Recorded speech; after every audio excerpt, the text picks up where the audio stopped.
Bill, what are you doing?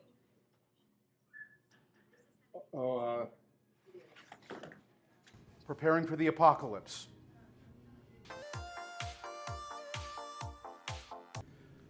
Hi, I'm Bill Allred, and we're here at the Salt Lake Film Society with another episode of Indie Popcorn, your guide to independent cinema.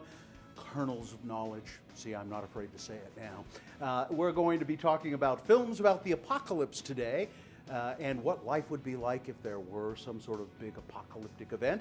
And here's a fan of the show to talk about his favorite post-apocalyptic movie, Snowpiercer. All right. I think it's time we talk about Snowpiercer. A group of survivors. They live on this train that was built by this engineer named Wilfred. Wilfred built this train to survive the coming apocalypse, which he was right about happening.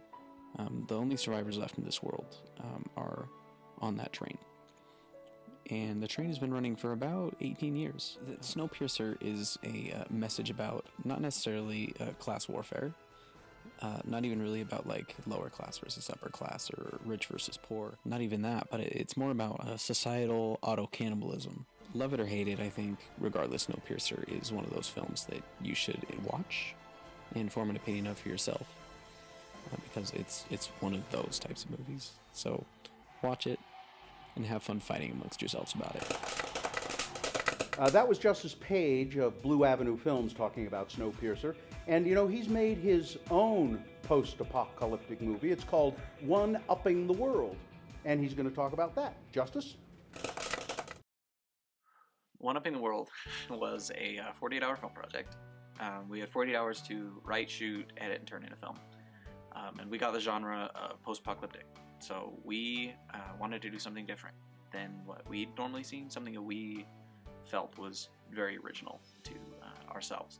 We all went to Denny's, and we just sat around a Denny's table until like 1 in the morning, until we felt like we had a solid concept for a film, and we decided who was going to be doing what, and the general idea of the film. We just wanted a general idea, and we were just going to roll with that and see where it took us.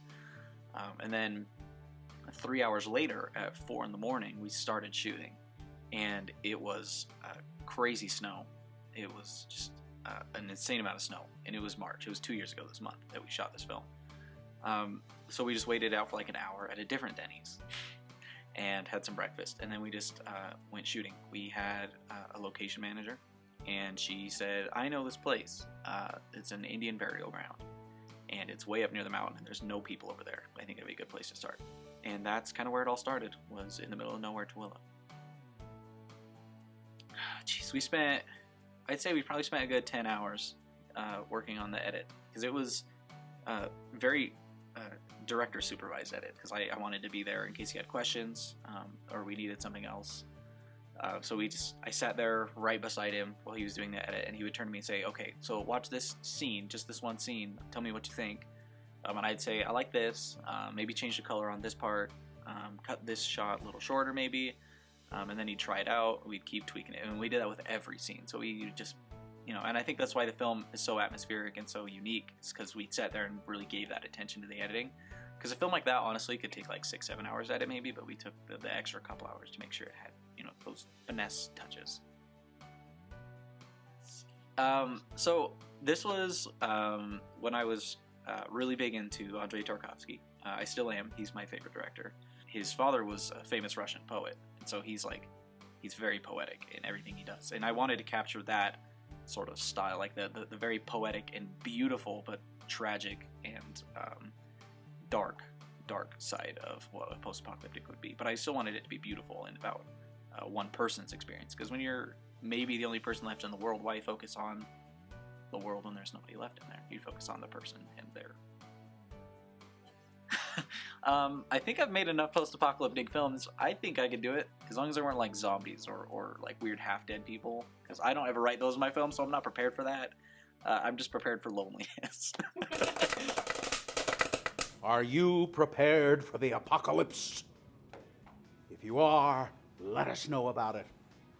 And if you've seen any good post-apocalyptic films or apocalyptic films that you'd like to tell us about, please use the hashtag IndiePopcornTV. And if you've made a film of your own, we'd love to show a little clip of it here on the show. Send it to us. Just go to IndiePopcornTV, hashtag IndiePopcornTV. Well, that's it for this week. We'll be back again next time with another edition of Indie Popcorn. And remember, always ask for extra butter.